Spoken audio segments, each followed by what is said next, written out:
سوال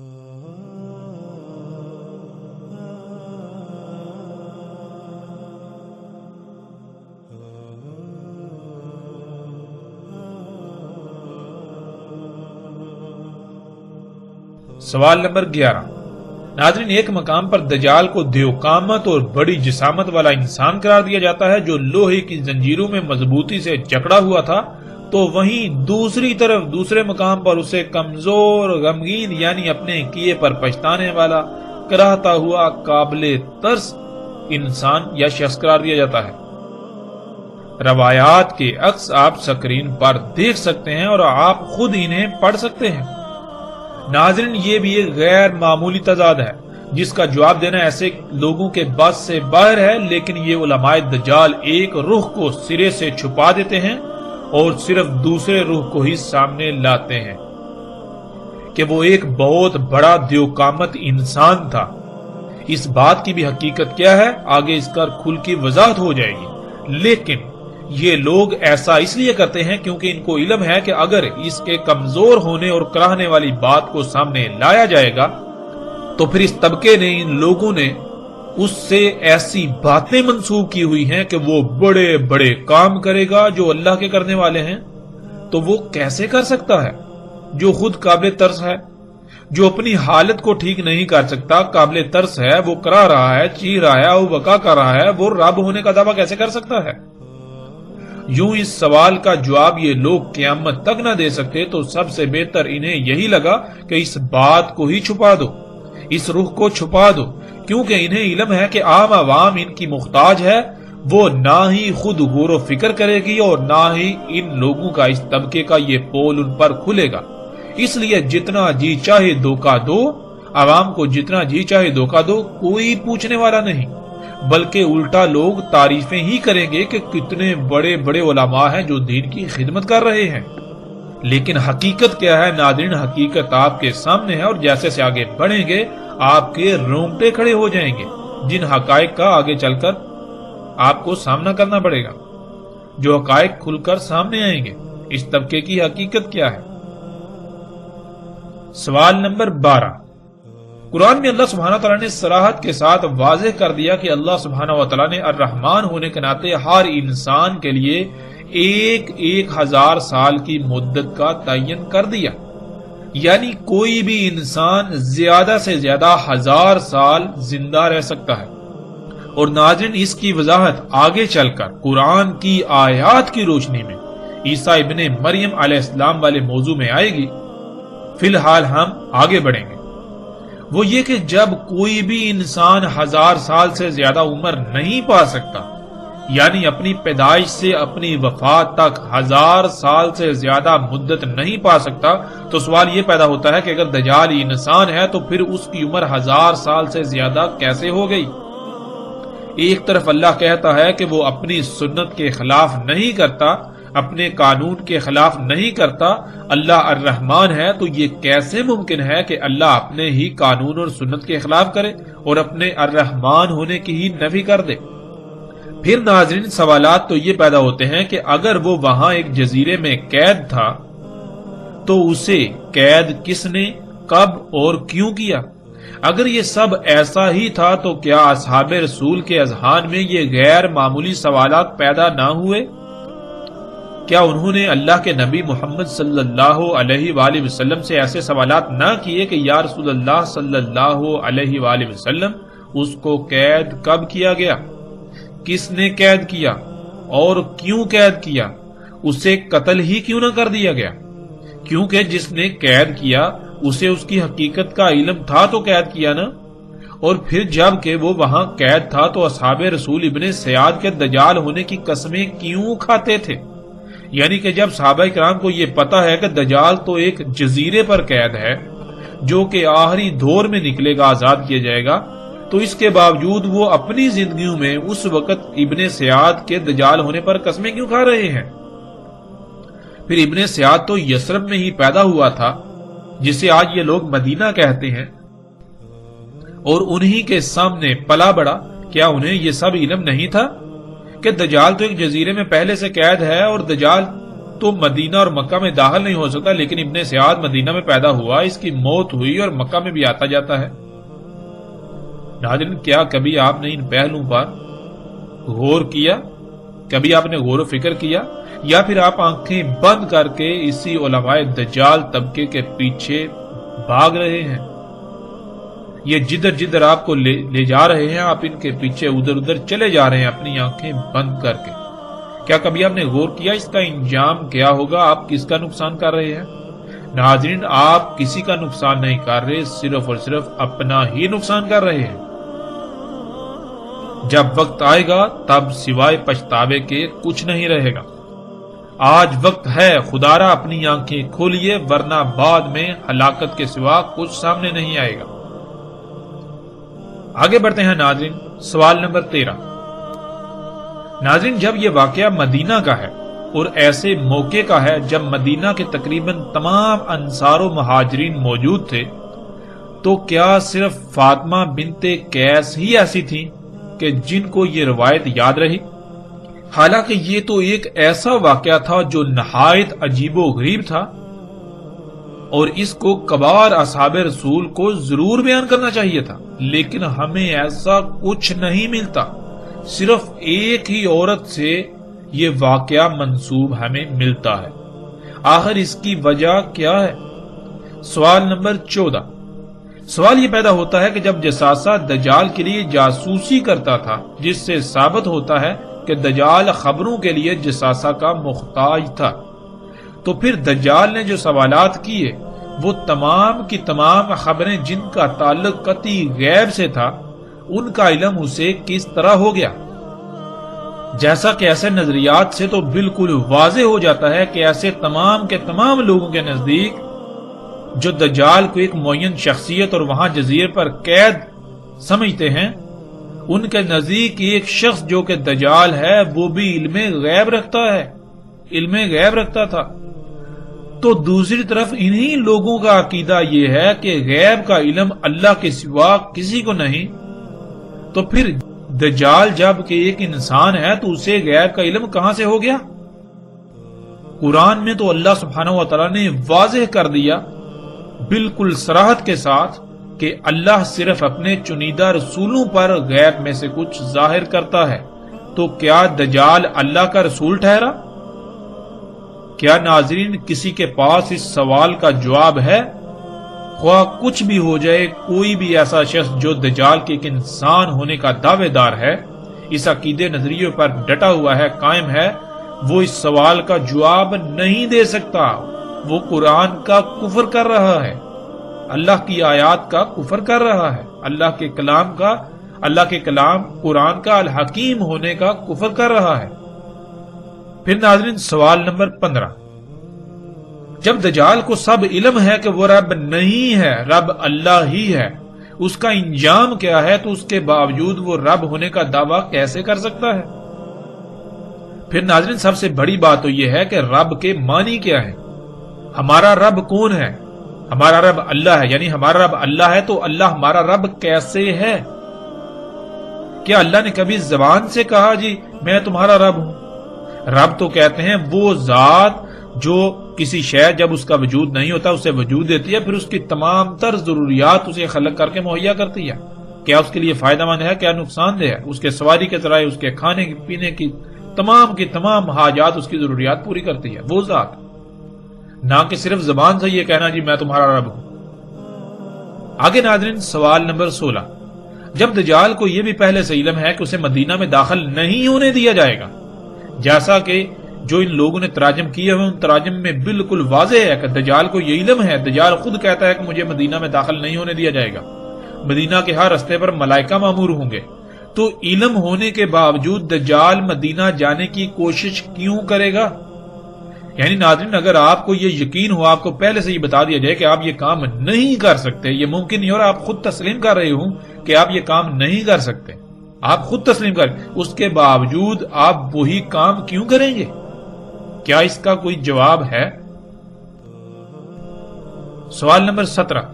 جساسہ نے اس جزیرے پر موجود محل میں جانے کو کہا جس میں دجال قید تھا۔ یہاں سوال یہ پیدا ہوتا ہے کہ کیا کسی جزیرے پر تعمیر شدہ محل موجود ہے؟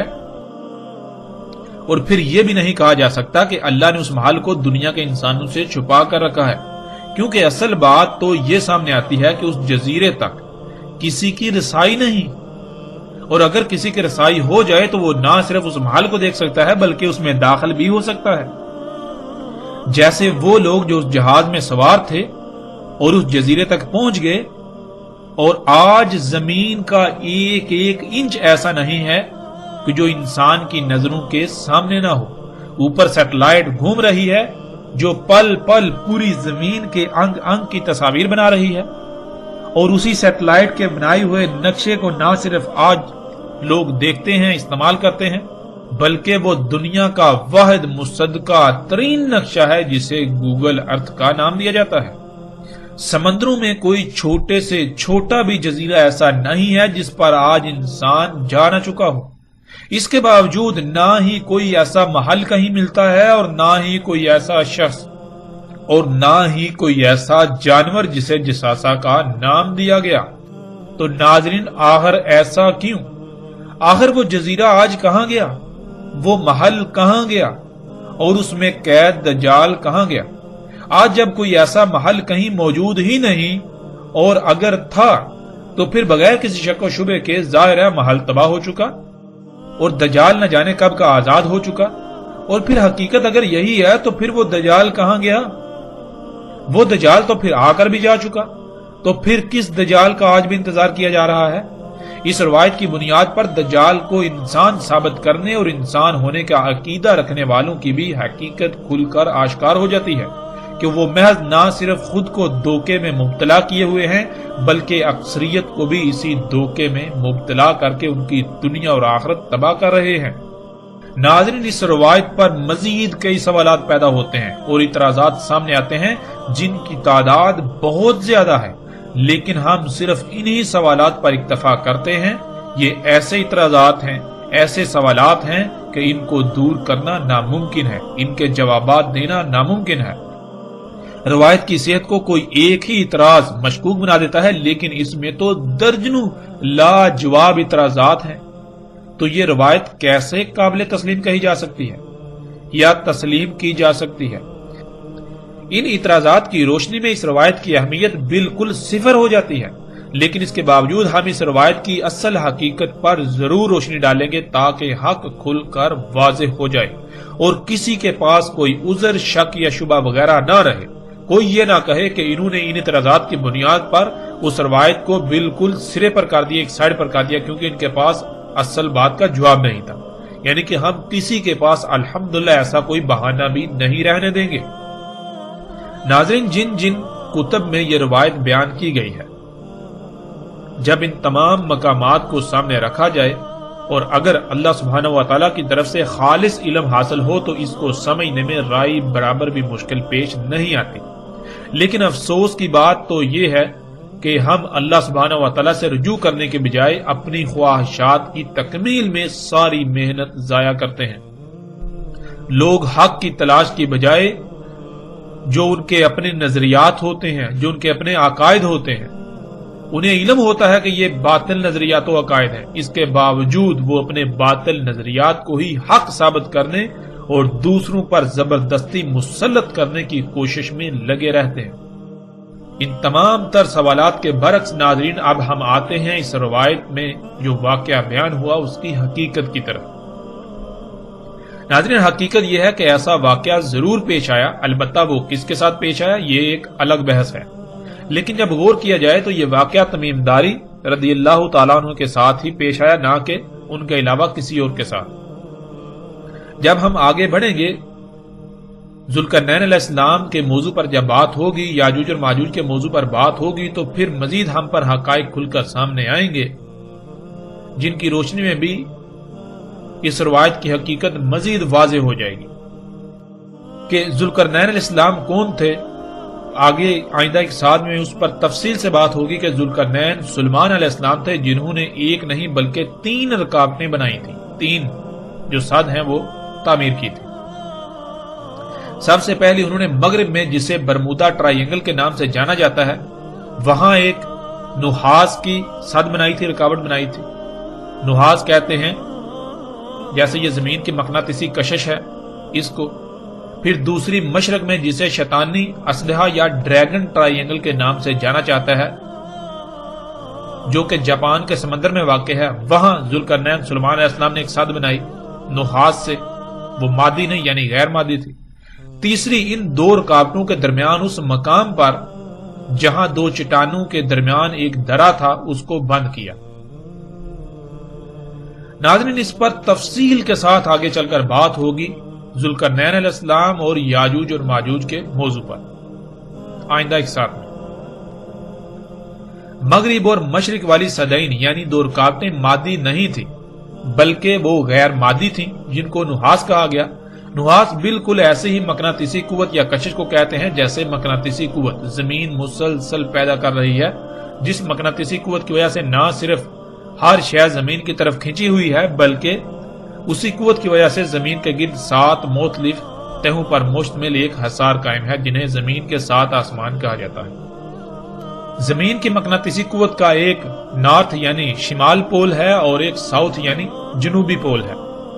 زمین کی مقناطیسی قوت کے شمال اور جنوب پول کی وجہ سے کمپاس کی سوئی کا رخ شمال اور جنوب کی طرف رہتا ہے، کیونکہ کمپاس میں موجود مقناطیسی ٹکڑا جس پر سوئی چپکی ہوتی ہے اس کو دونوں طرف سے زمین کی مقناطیسی قوت مخالف سمت میں دھکیلتی ہے۔ جیسے مقناطیس کے دو ٹکڑوں کو ایک ہی سمت میں آمنے سامنے لایا جائے تو ایک دوسرے کو دور دھکیلتے ہیں، بالکل اس طرح کمپاس میں موجود مقناطیسی ٹکڑا اس ٹکڑے کو دونوں طرف سے زمین کی مقناطیسی قوت مخالف سمت دھکیلتی ہے جس سے اس کا رخ شمال اور جنوب کی طرف ہو جاتا ہے اور سوئی وہیں ٹھہر جاتی ہے۔ لیکن اگر کمپاس کسی ایسی جگہ پر رکھا جائے جہاں زمین کی مقناطیسی قوت کے علاوہ ایک اور مقناطیسی قوت موجود ہو، بالکل وہی مقناطیسی قوت جو زمین سے نکل رہی ہے، جو زمین کی مقناطیسی قوت ہے، لیکن اس کا رخ زمین کی مقناطیسی قوت کے متضاد ہو یعنی اس کا مشرق اور مغرب پول ہو، تو کمپاس کی سوئی کسی ایک جگہ پر نہیں ٹھہرے گی بلکہ وہ تھرتھرانا شروع کر دے گی، وہ پزل ہو جائے گی، کیونکہ زمین کی مقناطیسی قوت اسے کہہ رہی ہے کہ تم نے اپنا رخ شمال اور جنوب کی طرف کرنا ہے، لیکن جو دوسری مقناطیسی قوت اس مقام پر موجود ہے جس کا پول مشرق اور مغرب ہے، وہ کیا کہے گی، وہ اسے حکم دے گی، وہ اس کے اوپر دباؤ ڈالے گی، تم نے اپنا رخ جو ہے مشرق اور مغرب کی طرف کرنا ہے۔ اب دونوں کے درمیان وہ پزل ہو جائے گی، اس طرح جو کمپاس کی سوئی ہے وہ تھرتھرانا شروع کر دے گی۔ ناظرین، اب تصور کیجئے کہ آپ کے پاس ایسی مقناطیسی قوت پیدا کرنے کی صلاحیت ہو اور آپ ایسی مقناطیسی قوت یعنی نحاس خلق کریں جس کا ایک پول مشرق اور دوسرا مغرب کی سمت ہو، یعنی زمین کے پولز کے متضاد ہو، تو زمین کی مقناطیسی قوت اور آپ کی خلق کردہ مقناطیسی قوت کے عین وسط میں اگر کوئی انسان پہنچ جائے یا کوئی بھی شے پہنچ جائے تو وہ شے وقت کی قید سے آزاد ہو جائے گی، اس کے لیے ماضی حال مستقبل ختم ہو جائے گا۔ اگر آپ اس نقطے پر پہنچ جائیں تو آپ وقت کی قید سے آزاد ہو جائیں گے اور آپ ماضی حال یا مستقبل کو جاگتے ہوئے ایسے دیکھ سکیں گے جیسے انسان رات کو خواب میں کچھ دیکھتا ہے، یعنی آپ بالکل ایک ایسی کیفیت میں چلے جائیں گے جیسے کہ آپ خواب دیکھ رہے ہوتے ہیں، لیکن حقیقتاً وہ خواب نہیں ہوگا، آپ حقیقتاً وہ سب کچھ دیکھ رہے ہوں گے لیکن وقت کی قید سے آپ آزاد ہو چکے ہوں گے۔ اور جب آپ اس نقطے سے اس مقام سے باہر نکلیں گے تو آپ اسی وقت میں آ جائیں گے، یعنی بالکل سیم وہی وقت ہوگا جس وقت میں آپ اس نقطے میں داخل ہوئے تھے، یعنی وقت گزرا ہی نہیں ہوگا۔ اور ناظرین، اس بات کو دنیا کا کوئی ایسا سائنسدان بھی غلط ثابت نہیں کر سکتا جو ایسے پروجیکٹ پر کام کر رہا ہے، اور اس پر اس وقت امریکہ، روس، جاپان اور چین بہت شدت سے کام کر رہے ہیں۔ الٹا یہ ان کے لیے ایک عظیم راز ہے، عظیم راز سے پردہ اٹھنا ہوگا، لیکن اس راز کے کھلنے سے اب ان کو کوئی فائدہ نہ ہوگا کیونکہ اب تباہی سر پر آ چکی ہے۔ ناظرین، تمیم داری رضی اللہ تعالیٰ عنہ مشرق کی طرف ڈریگن ٹرائی اینگل میں اپنے جہاز میں سفر کر رہے تھے اور وہیں ان کا جہاز گم ہو گیا اور وہ اس نقطے میں داخل ہو گئے تھے جو ذوالقرنین سلیمان علیہ السلام کی خلق کردہ نحاس یعنی مقناطیسی قوت اور زمین کی مقناطیسی قوت کا عین وسط تھا۔ جب وہ اس نقطے میں داخل ہوئے تو وہ وقت کی قید سے آزاد ہو گئے اور انہوں نے مستقبل کو اپنی آنکھوں سے جاگتے ہوئے بالکل ایسے دیکھا جیسے کہ آپ خواب دیکھتے ہیں۔ آج جو کچھ ہو رہا ہے وہ سب انہوں نے اپنی آنکھوں سے دیکھا۔ بالکل ایسے ہی جیسے کہ خواب دیکھا جاتا ہے، یعنی کہ جیسے آپ خواب دیکھتے ہیں بالکل اس طرح انہوں نے مستقبل کو اپنی آنکھوں سے دیکھا۔ وہ اس وقت عیسائی تھے اور یہی ان کی محمد صلی اللہ علیہ وآلہ وسلم پر ایمان لانے کی بھی وجہ بنی۔ جو کچھ انہوں نے اپنی آنکھوں سے دیکھا تھا، یعنی ان کے ساتھ جو واقعہ پیش آیا تھا، وہ اگر کسی سے بھی بیان کرتے تو اس وقت کوئی بھی ایسا شخص نہیں تھا جو ان کی اس بات کو سمجھنے کی صلاحیت رکھتا سوائے محمد رسول اللہ صلی اللہ علیہ وآلہ وسلم کے۔ بلکہ اگر وہ کسی سے ایسی بات کرتے بھی تو ان کو پاگل کہا جاتا اور ان کا مذاق اڑایا جاتا اور ان کو تحقیر کا نشانہ بنایا جاتا، کیونکہ یہ بات کسی کی عقل میں آنے والی نہیں تھی۔ لیکن تمیم داری رضی اللہ تعالیٰ عنہ کو اس کا علم تھا کہ جو وہ دیکھ چکے ہیں، یعنی جو مستقبل انہوں نے اپنی آنکھوں سے دیکھا ہے، جو مستقبل کا مشاہدہ کر چکے ہیں، واحد محمد صلی اللہ علیہ وآلہ وسلم ہی ایک ایسی شخصیت ہیں جو نہ صرف اللہ کے رسول ہیں بلکہ ان کی بات کو سمجھنے کی صلاحیت رکھتے ہیں۔ اسی وجہ سے جب وہ واپس پہنچے تو سیدھے رسول اللہ صلی اللہ علیہ وآلہ وسلم کو یہ سارا قصہ سنایا، یہ سارا واقعہ سنایا کہ انہوں نے مستقبل کو اپنی آنکھوں سے دیکھا کہ دنیا کے کیسے کیسے حالات بدلیں گے، اور بالآخر دجال یعنی ٹیکنالوجی، جنہیں آج مشینیں اور جدید ایجادات کا نام دیا جاتا ہے یا نام دیے جاتے ہیں، پوری دنیا کو اپنے لپیٹ میں لے لے گا۔ یہ اشیاء، یہ جو دجال ہے، پوری دنیا کو اپنے لپیٹ میں لے لے گا۔ رسول اللہ صلی اللہ علیہ وآلہ وسلم یہ سارا واقعہ سننے کے بعد تمیم داری رضی اللہ تعالیٰ عنہ کو سب کے سامنے لائے اور ان کو سب کے سامنے واقعہ بیان کرنے کا کہا۔ لیکن اس سے پہلے رسول اللہ صلی اللہ علیہ وآلہ وسلم نے ان کو بتا دیا تھا کہ کیسے الفاظ استعمال کرنے ہیں، کیونکہ اگر جو کچھ دیکھا تھا وہ سب ویسے ہی بیان کیا جاتا تو کسی کی بھی عقل میں بات نہ آتی، کیونکہ اس وقت آج ان ایجادات کے بارے میں تصور کرنا بھی محال تھا۔ اس لیے اس سارے واقعے کو کیسے بیان کرنا ہے، کیسے الفاظ استعمال کرنے ہیں، رسول اللہ صلی اللہ علیہ وآلہ وسلم نے وہ تمام الفاظ تمیم داری رضی اللہ تعالیٰ عنہ کو بتائے، یعنی کہ بالکل ایسے ہی جیسے کہ ماضی میں بہت کچھ ہوا، بہت بڑے بڑے واقعات ہوئے، لیکن قرآن میں اللہ سبحانہ و تعالیٰ نے ان واقعات کو اپنے الفاظ میں بیان کیا۔ مثال کے طور پر جب قرآن یہ کہتا ہے کہ وہ جو قوم تھی جہاں ذوالقرنین علیہ السلام گئے تھے، جن کو یاجوج اور ماجوج سے بچانا تھا، وہ قوم تو کسی بھی قسم کی کوئی بات سمجھنے کی صلاحیت ہی نہیں رکھتی تھی، وہ بات سمجھنے کے قریب ہی نہیں تھی۔ لیکن اس کے برعکس قرآن میں کیا لکھا ہے؟ قرآن میں تو بالکل واضح لکھا ہے، قالوا یا ذوالقرنین ان یاجوج و ماجوج مفسدون فی الارض، انہوں نے کہا کہ ذوالقرنین، یاجوج اور ماجوج جو ہیں وہ تو زمین میں فساد کرتے ہیں۔ تو پھر انہوں نے یہ کیسے کہہ لیا جب وہ کوئی بات سمجھنے کے قابل ہی نہیں تھے، بات سمجھنے کے قریب، تو انہوں نے عربی میں کیسے کہہ دیا؟ نہیں، یہ ان کے الفاظ نہیں ہیں، بلکہ یہ قرآن میں اللہ کے الفاظ ہیں۔ وہ واقعہ اس وقت جو پیش آیا، اللہ سبحانہ و تعالیٰ نے قرآن جو کہ اللہ کا کلام ہے اپنے الفاظ میں اسے بیان کیا۔ تو بالکل ناظرین اسی طرح وہ جو واقعہ تمیم داری رضی اللہ تعالیٰ عنہ کے ساتھ پیش آیا، رسول اللہ صلی اللہ علیہ وآلہ وسلم نے تمیم داری رضی اللہ تعالیٰ عنہ کی یہ رہنمائی کی کہ لوگوں کو یہ واقعہ کن الفاظ میں بتانا ہے تاکہ انہیں نہ تو کسی قسم کی کوئی پریشانی کا سامنا کرنا پڑے اور نہ ہی ان کے لیے یہ گمراہی کا باعث بنے، بلکہ الٹا یہ جب آئندہ جب دجال آئے گا تو اس وقت کے لوگوں کے لیے یہ بات فائدہ مند ہو۔ اور ناظرین روایت میں استعمال ہونے والے الفاظ یہ سب حقیقت کھول کر بیان کرتے ہیں جن کا آگے صراحت کے ساتھ ذکر آئے گا۔ جیسے کہ انہوں نے کہا ہم الدین میں داخل ہوئے۔ ناظرین الدیر کے لفظ الدیر کے دو معنی ہیں۔ اس کا ایک معنی ہے ایسا نقطہ یا مقام جو کسی شے کو تسلسل کے ساتھ اچانک انتہائی تیز رفتار سے باہر نکال دے، مثلا جیسے بندوق سے فائر کیا جاتا ہے تو گولی کے خول سے اچانک اس کا سکہ انتہائی تیز رفتاری سے باہر نکل جاتا ہے اور مسلسل آگے سفر کرتا ہے۔ اور ناظرین لفظ الدیر کے دوسرے معنی ہیں ہر طرف سے بند ایک سرنگ کے، یعنی کہ ہر طرف سے بند جیسے کوئی غار ہوتا ہے، لمبا غار لمبائی پر مشتمل، جیسے کوئی سرنگ ہوتی ہے جو ہر طرف سے بند ہو۔ اب ناظرین یہاں ہم پہلے معنی کو لیں گے اور اس کے بعد آگے جا کر دوسرے معنی کو بھی لیں گے۔ الدیر یہی وہ مقام تھا جہاں جہاز گم ہونے کے بعد وہ پہنچے، اور اس مقام نے انہیں اچانک باہر نکال دیا، یعنی وہ وقت کی قید سے آزاد ہو گئے، وقت کی قید سے نکل گئے۔ جیسے آپ جب رات کو سوتے ہیں، ناظرین جب غور کریں، جب آپ رات کو سوتے ہیں تو آپ ایک خواب دیکھتے ہیں، خواب کے اندر آپ سالوں کی زندگی گزارتے ہیں، یعنی کہ آپ دیکھیں کہ آپ خواب میں بادشاہ بن گئے، کسی ملک کے سربراہ بن گئے، یا آپ جہاز اڑا رہے ہیں، یا آپ کوئی بھی کام کر رہے ہیں، تو خواب میں آپ ایک لمبی زندگی جی رہے ہوتے ہیں۔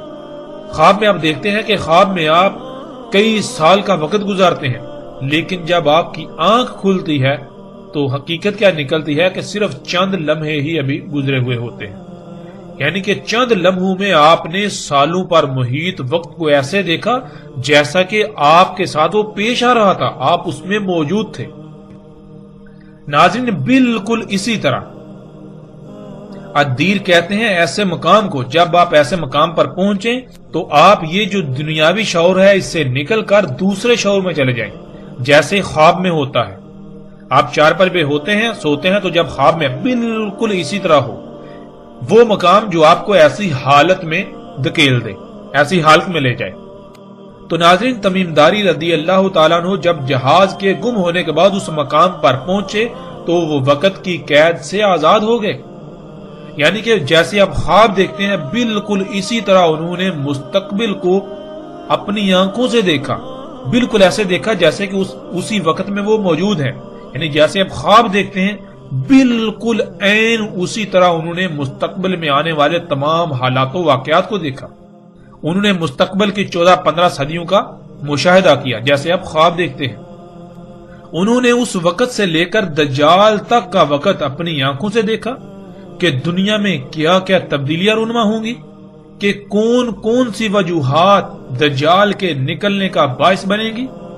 دجال جو کہ ہر لحاظ سے واضح ہو چکا کہ یہ ٹیکنالوجی ہے، یہ موجودہ ایجادات ہیں، یہ دجال ہے جنہیں انسان اپنے لیے مسیحا یعنی فائدہ مند سمجھتا ہے، آسائشیں سہولتیں سمجھتا ہے، لیکن در حقیقت یہ تمام ایجادات مسیحا نہیں ہے، بلکہ انہی کی وجہ سے دنیا آج ہر طرح کے عذابوں، زلزلوں، سیلابوں، طوفانوں، بیماریوں، تباہیوں، مصیبتوں اور طرح طرح کی آزمائشوں کا شکار ہے، اور اسی کی وجہ سے ساتھ آئے گی، یعنی وہ عظیم زلزلہ آئے گا کہ جس میں تمام کے تمام انسان مارے جائیں گے اور زمین جہنم بن جائے گی۔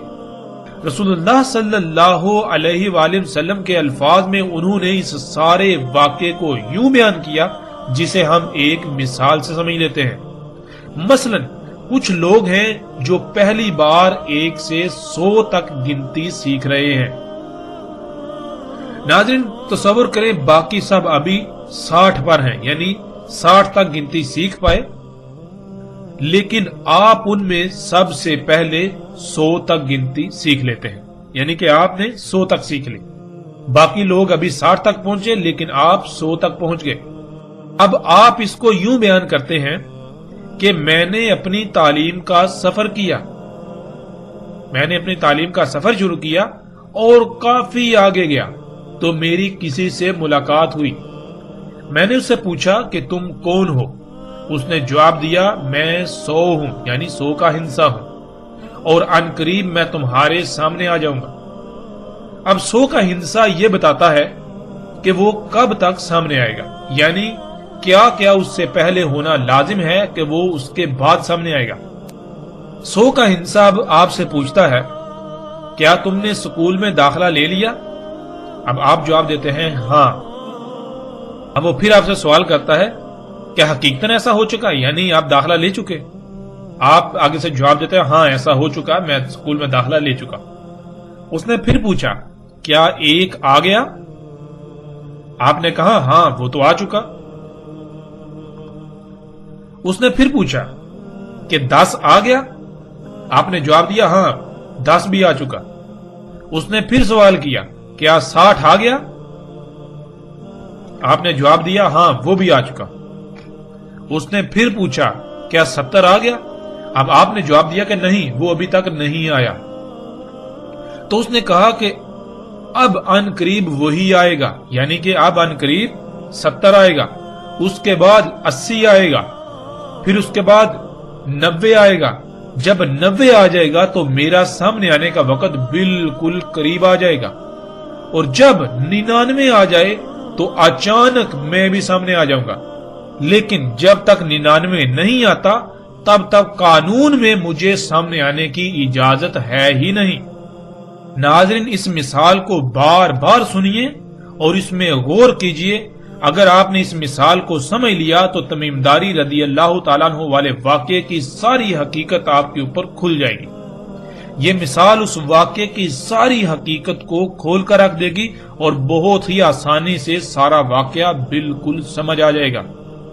بالکل یہی کہا تمیم داری رضی اللہ تعالیٰ عنہ نے کہ ان کی ملاقات دجال سے ہوئی، انہوں نے دجال کو دیکھا۔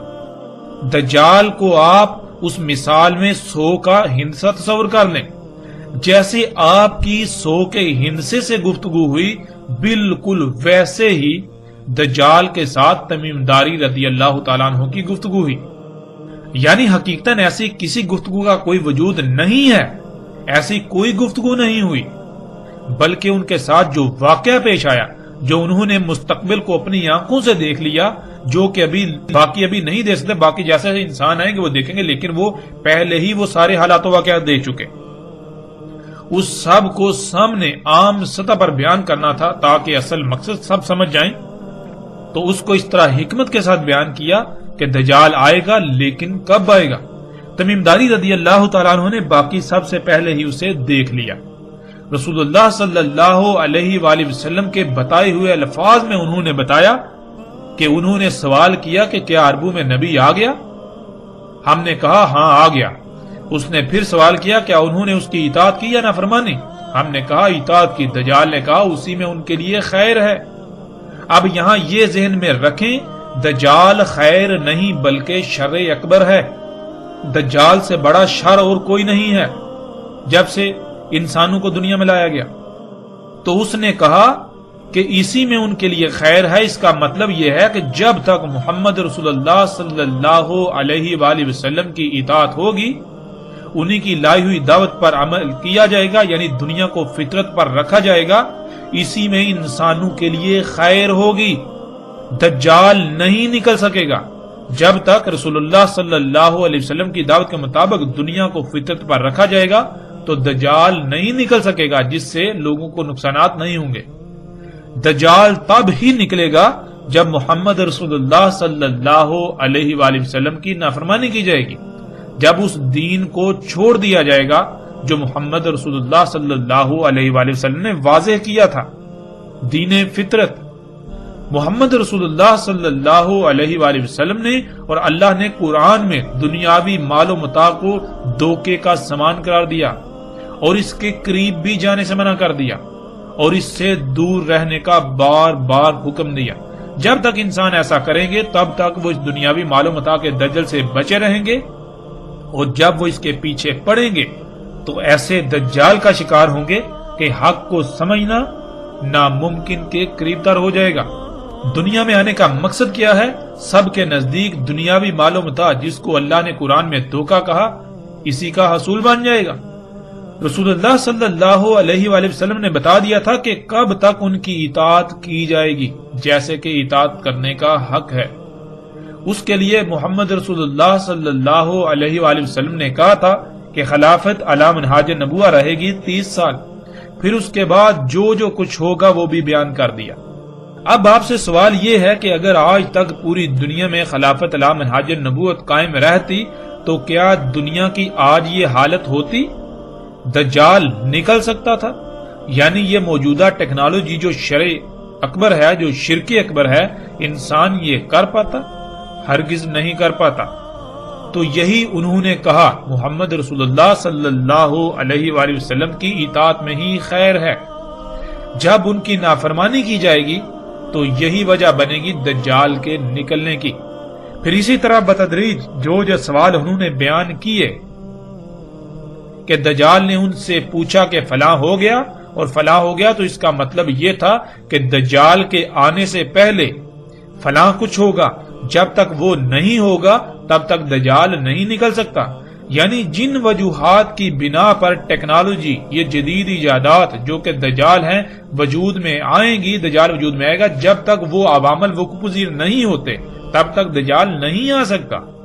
جیسے مثال کے طور پر 10 کا ہندسہ ہے تو 10 کا ہندسہ آنے کے لیے پہلے 1 آتا ہے، پھر 2 آتا ہے، 3 4 5 6 7 8 9 پھر جا کے 10 آتا ہے۔ جب تک 1 نہیں آئے گا 2 کیسے آ سکتا ہے، 2 نہیں آئے گا 3 کیسے آ سکتا ہے، 3 نہیں آئے گا 4 کیسے آ سکتا ہے۔ اس طرح جب تک کہ 10 کے پیچھے جو عوامل ہیں، جب وہ عوامل نہیں وقوع پذیر ہو جاتے تب تک وہ 10 کیسے آ سکتا ہے۔ ناظرین، پیچھے جو ہم نے مثال بیان کی اس میں اور جس طرح تمیم داری رضی اللہ تعالیٰ عنہ نے یہ واقعہ بیان کیا، اس میں کوئی فرق نہیں، ایک رائی برابر بھی فرق نہیں ہے۔ اگر آپ نے اس مثال کو سمجھ لیا تو آپ نے اس واقعہ کی حقیقت کو سمجھ لیا۔ جیسے آپ نے باقی سب ابھی 60 پر ہیں تو 100 تک گنتی سیکھ لی اور ایک مثال کی شکل میں باقیوں کو بتایا، بالکل اسی طرح تمیم داری رضی اللہ تعالیٰ عنہ کو اللہ سبحانہ و تعالیٰ نے اس وقت مستقبل دکھا دیا جیسے آپ خواب دیکھتے ہیں، یہ دجال دکھا دیا، تو انہوں نے پھر ان الفاظ میں اس واقعے کو بیان کیا۔ ناظرین، اس کی مزید تصدیق روایات میں آنے والے الفاظ خود بخود کرتے ہیں۔ ابھی ہم صرف اور صرف اللہ کے فضل سے نہ صرف ان الفاظ کو سامنے رکھیں گے بلکہ ان الفاظ کو کیسے توڑ مروڑ کر امت کو دھوکہ دیا جاتا رہا، انسانیت کو دھوکہ دیا جاتا رہا، اور دھوکہ دینے والوں کا بھی پردہ چاک کریں گے۔ اس کے باوجود اگر کوئی حق کی بجائے گمراہی کا سودا کرتا ہے تو حق آ جانے کے بعد ہی کرے گا، اور اس کے پاس روز محشر کوئی عذر نہیں ہوگا کیونکہ اس پر حجت پوری ہو چکی۔ ناظرین، اس وقت سکرین پر آپ کو ابو داؤد کی روایت نظر آ چکی ہے۔ اس میں یہ ہے کہ پس جب رسول اللہ صلی اللہ علیہ وآلہ وسلم صلاۃ مکمل کر چکے بیٹھے رہے ممبر پر اور ہنس رہے تھے، کہا سب انسانوں کے لیے لازم ہے کہ اپنی اپنی جگہ پر بیٹھے رہیں۔ پھر کہا کیا تم لوگ جانتے ہو تمہیں کیوں جمع کیا؟ انہوں نے جواب دیا اللہ اور اس کے رسول کو علم ہے۔ رسول اللہ صلی اللہ علیہ وآلہ وسلم نے کہا میں نے تمہیں رہب یا رغبت دلانے کے لیے جمع نہیں کیا، اور لیکن تمہیں اس لیے جمع کیا کہ تمیم داری ایک نصرانی شخص تھے، پس وہ میرے پاس آئے، پس میری بیعت کی اور خود کو میرے حوالے کر دیا یعنی سرنڈر کر دیا، اور مجھے بیان کیا ایک حادثہ یعنی ایک واقعہ جو اس کے ساتھ پیش آیا، اس نے وہ میرے ساتھ بیان کیا جو بالکل ویسا ہی ہے جیسا میں تم سے بیان کر چکا ہوں دجال کے بارے میں۔ یعنی یہاں یہ بات بالکل واضح ہو جاتی ہے کہ رسول اللہ صلی اللہ علیہ وسلم یہ کہہ رہے ہیں کہ تمیم داری رضی اللہ تعالیٰ کے ساتھ جو حادثہ پیش آیا یعنی جو واقعہ پیش آیا وہ بالکل ویسا ہی ہے جیسا میں تم سے بیان کر چکا ہوں دجال کے بارے میں، یعنی کہ دجال کے بارے میں جو تمہیں جو کچھ بتا چکا ہوں بالکل وہی سب کچھ تمیم داری رضی اللہ تعالیٰ کے ساتھ وہ پیش ہے، ان کے ساتھ یہ واقعہ پیش ہے، انہوں نے سب دیکھا۔ انہوں نے مجھے بتایا کہ وہ سوار تھے سمندری کشتی میں لخم اور جزام کے 30 افراد کے ساتھ، بس انہیں آ لیا لہر انہیں اور مہینہ بھر موجوں میں گرے رہے اور سورج کے غروب ہونے کے وقت ایک جزیرے کی طرف جا لگے، پس چھوٹی کشتی میں سوار ہوئے، پس داخل ہوئے جزیرے میں انہیں ملا دابا بڑی دم والا اور بہت زیادہ الشعر والا، یعنی ہر طرف سے پینٹ کی تہ چڑھا ہوا۔ انہوں نے کہا ویل ہو تیرے لیے، کون ہے تو؟ اس نے جواب دیا میں جساسا ہوں۔ اس شخص کی طرف چلو جو اس ہر طرف سے بند سرنگ میں ہے، پس اس میں کچھ شک نہیں اسے تمہاری خبر کی شدید چاہت ہے۔ کہا جب ہم نے اس سے اس شخص کا سنا تو ہم ڈر گئے کہ وہ شیطان ہوگا، ہم جلدی سے چلے حتیٰ کہ ہم داخل ہوئے ہر طرف سے بند سرنگ میں یعنی اس ادیر میں، پس تب ہم نے دیکھے اس میں اعظم و انسان۔ ناظرین، لفظ انسان کے نیچے 2 زیریں ہیں، اور یہ عربی کا اصول ہے کہ جب بھی کسی لفظ کے نیچے 2 زیریں آتی ہیں تو وہ جمع کا صیغہ بن جاتا ہے، اس میں پھیلاؤ آ جاتا ہے، جس کے معنی ایک نہیں زیادہ انسانوں کے ہیں۔ اور اعظموں کا مادہ عین زوئے میم یعنی عظامہ ہے، جس کے معنی ہڈی کے ہیں۔ ہڈی میں قوت، سختی اور مضبوطی پائی جاتی ہے، اور ہڈی جسم میں پائی جاتی ہے۔ اگر جسم سے تمام کی تمام ہڈی نکال لی جائے تو جسم بے وقت و بے حیثیت ہو جاتا ہے۔ اعظم انسان کہتے ہیں ایسے انسانوں کو جو غیر معمولی قوت، طاقت، سختی، مضبوطی کے حامل ہوں۔ اگر ان انسانوں کو نکال دیا جائے تو پیچھے باقی انسانوں کی اہمیت و حیثیت بالکل ایسی رہ جائے گی جیسے جسم سے تمام کی تمام ہڈی نکال لی جائے، جیسے جسم سے تمام کی تمام ہڈی نکال لینے کے بعد جسم کی اہمیت و حیثیت رہ جاتی ہے۔ اور ناظرین، لفظ انسان کے معنی کیا ہے؟ لفظ انسان کے معنی ہے بھولا ہوا، یعنی جو اپنی ہی حقیقت کو اپنے ہی آپ کو بھولا ہوا ہے۔ مثال کے طور پر آپ سے پوچھا جائے کہ آپ کون ہیں، آپ کیا ہیں، تو آپ یہ جو بشری وجود ہے، یہ جو مادی وجود ہے، اسے ہی اپنی حقیقت سمجھنا شروع کریں، آپ کہیں کہ یہ میں ہوں۔ اب ناظرین غور کریں، جب آپ کہتے ہیں میرے ہاتھ، میرے پاؤں، میرا ناک، میرے کان، میرا سر، یعنی میرا جسم، جب ناظرین یہ جسم میرا ہے تو وہ کون ہے جو یہ کہہ رہا ہے میرا، جو میں کہہ رہا ہے؟ آخر وہ بھی تو کوئی ہے نا جس کا یہ جسم ہے۔ پھر وہ میں جب نکل جاتی ہے تو یہ جسم بالکل بے بنیاد ہو جاتا ہے، یہ مٹی بن جاتا ہے۔ وہ میں کون ہے؟ وہ میں ہی اصل ہے اور اس کو بھول گئے، اس لیے انسان کہا جاتا ہے۔ انسان کہتا ہے جو اپنے ہی آپ کو بھولا ہوا ہے، اپنی ہی حقیقت کو بھولا ہوا ہے۔ تو آدم و انسان ایسے بھولے ہوئے کہ اگر ان کو نکال دیا جائے تو پیچھے بھولے ہوئے کی کوئی اہمیت و حیثیت رہے گی ہی نہیں، یعنی پیچھے بھولے ہوئے کی اہمیت ایسی رہ جائے گی جیسے کہ جسم سے ہڈی نکال لی جائے تو جسم کی جو اہمیت و حیثیت رہ جاتی ہے۔ کہا اس نے میں جساسا ہوں، اس محل میں چلے جاؤ۔ پس جب میں اس میں گیا تب وہاں شخص تھا جو اپنی نرم مواد والی سیٹ پر، کرسی پر لوہے والے پٹو میں بہنے کی طرح دوڑتا ہوا، جیسے جانور جنسی حاجت پوری کرنے کے لیے مادہ پر سوار ہوتا ہے، اس طرح آسمان اور زمین کے درمیان کر رہا تھا۔ یعنی بہنے کی طرح دوڑتا ہوا آتا تھا اور اپنی اگلی ٹانگیں اٹھا کر آسمان پر چڑھ جاتا، آسمان پر سوار ہو جاتا اور پھر اسی طرح واپس زمین پر اتر آتا تھا۔ پوچھا اس سے کون ہے تو؟ پس اس نے جواب دیا میں دجال ہوں۔ ناظرین روایات سے یہ بات ثابت شدہ ہے کہ بعض صحابہ رضوان اللہ نے کہا کہ جساسہ وہی دابہ ہے جس کا ذکر قرآن میں ہے، یعنی زمین سے نکلنے والا انسان کا خلق کردہ دابہ۔ اور آگے دابہ کے موضوع پر تفصیل سے بات آئے گی کہ دابہ کیا ہے۔ اور روایت میں یہ بھی بات بالکل واضح ہے کہ انہوں نے کہا کہ ان کی ملاقات دابہ سے ہوئی، اس کی باری برکم دم اور کثیر و شر تھے اس پر۔ الشر کے معنی ہم ناظرین گزشتہ ایک ساتھ میں جان چکے ہیں۔ الشر کہتے ہیں اس مواد کو جس مواد سے آپ کے جسم پر بال وجود میں آتے ہیں، آپ کے جسم پر ناخن وجود میں آتے ہیں، جسے آج لچکدار پلاسٹک یعنی نائلون، اسفلٹ، پینٹ وغیرہ کا نام دیا جاتا ہے۔ اسی سے فوم سمیت ہزاروں مصنوعات تیار کی جاتی ہیں۔ اگر کسی بھی قسم کا کوئی شک رہے تو ایک روایت میں رسول اللہ صلی اللہ علیہ وآلہ وسلم کے الفاظ موجود ہیں آخری زمانے میں ہونے والی بارشوں کے حوالے سے، جسے آپ سکرین پر دیکھ سکتے ہیں۔ رسول اللہ صلی اللہ علیہ وآلہ وسلم نے کہا نہیں قائم ہوگی ساتھ حتیٰ کہ بارشیں ہوں گی، ان میں سے نہیں بچے گا کوئی گارے کا گھر سوائے اس کے جو الشر کے بنے ہوئے ہوں گے۔ اسی طرح ناظرین ایک اور روایت بھی ہے جس کا مفہوم کچھ یوں ہے کہ رسول اللہ صلی اللہ علیہ وآلہ وسلم نے کہا کہ ان بارشوں میں سے کوئی گھر نہیں بچے گا جس کی چھت سلامت رہے سوائے ان گھروں کے جن کی چھتیں الشر کی بنی ہوئی ہوں گی، جس کا ترجمہ یہ کیا جاتا ہے کہ جن گھروں کی چھتیں بالوں کی بنی ہوئی ہوں گی وہ چھتیں بچ جائیں گی، وہ گھر بچ جائیں گے، باقی سب گھر جو ہیں ان بارشوں میں بہہ جائیں گے۔ ناظرین اب کوئی بھی عقل رکھنے والا انسان یہ تسلیم نہیں کر سکتا کہ بالوں کی چھتیں بن سکتی ہیں، یعنی ان بالوں کی چھتیں جو جسم پر اگتے ہیں۔